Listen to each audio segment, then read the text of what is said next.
নমস্কাৰ বন্ধুসকল, স্বাগতম জনাইছোঁ মিষ্টাৰ অসম ইউটিউব চেনেলত। বন্ধুসকল, এটা বহুতেই ভাল খবৰ।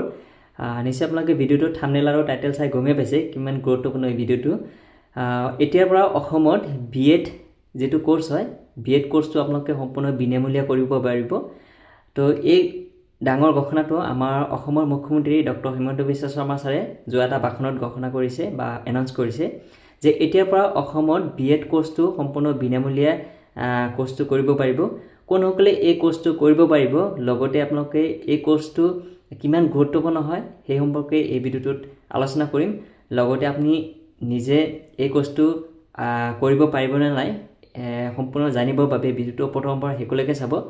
আৰু এইখিনিতে যদি আমাৰ ভিডিঅ'টো এতিয়ালৈকে লাইক কৰা নাই, প্লিজ লাইক কৰি দিব।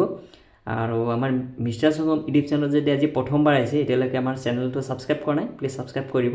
তো প্ৰথমে আমি জানি লওঁ আমাৰ মুখ্যমন্ত্ৰী ডক্টৰ হিমন্ত বিশ্ব শৰ্মা ছাৰে কি কৈছিলে একজাক্টলি ভাষণত, যে বিএড কোৰ্চটো আমি কেনেকৈ ফ্ৰীত আমি লাভ কৰিম। তো সেইটো আমি প্ৰথমে চাই লওঁ। মই শিক্ষামন্ত্ৰী ডাঙৰীয়াক আৰু এটা আঁচনিৰ কাৰণে অনুৰোধ কৰিম।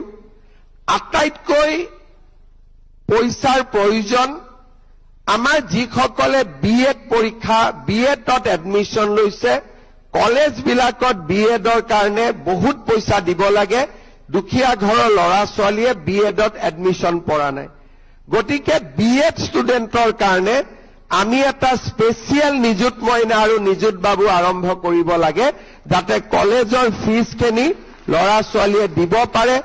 দুখীয়া ল'ৰা ছোৱালী যাতে বিএড পঢ়াৰ পৰা বঞ্চিত হ'ব নালাগে, এই দিশটো আমি নিশ্চিতভাৱে লক্ষ্য কৰিম।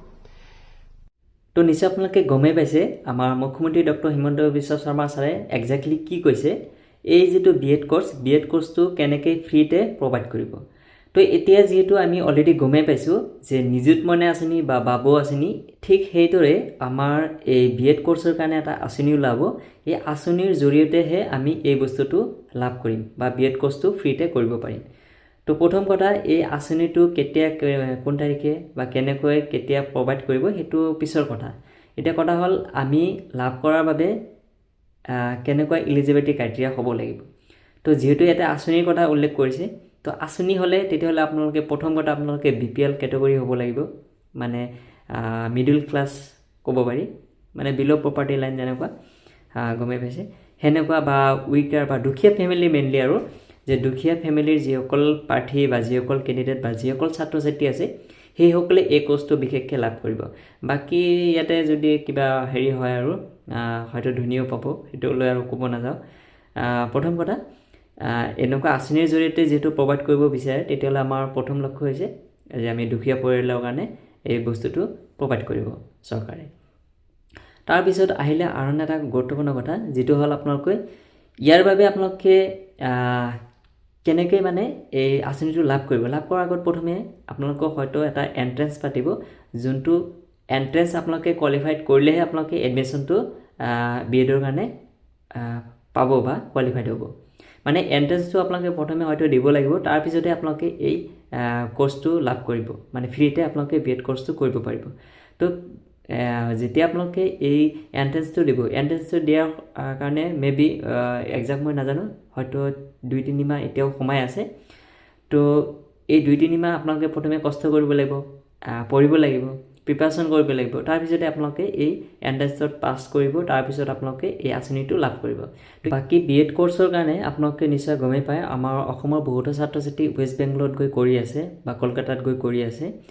তো তাত গৈ কৰিলে আপোনালোকে হয়তো কোৰ্চটো অলপ হেৰি হয়, কম খৰচত হয়, কিন্তু অভাৰঅল যদি চায় তেতিয়াহ'লে আপোনালোকে অহা যোৱা খৰচ এইবিলাক টাকা মিলা সকলোখিনি মিলাই মানে অভাৰঅল আমাৰ অসমত যি ইউনিভাৰ্চিটি বা যিসকল ইনষ্টিটিউটে প্ৰভাইড কৰি আছে বিএড কোৰ্চটো, সেই ছেম তেনেকুৱা মানে পাৰিলে তাতকৈ বেছি বা হয়তো ক'ৰবাত কমো হ'ব পাৰে।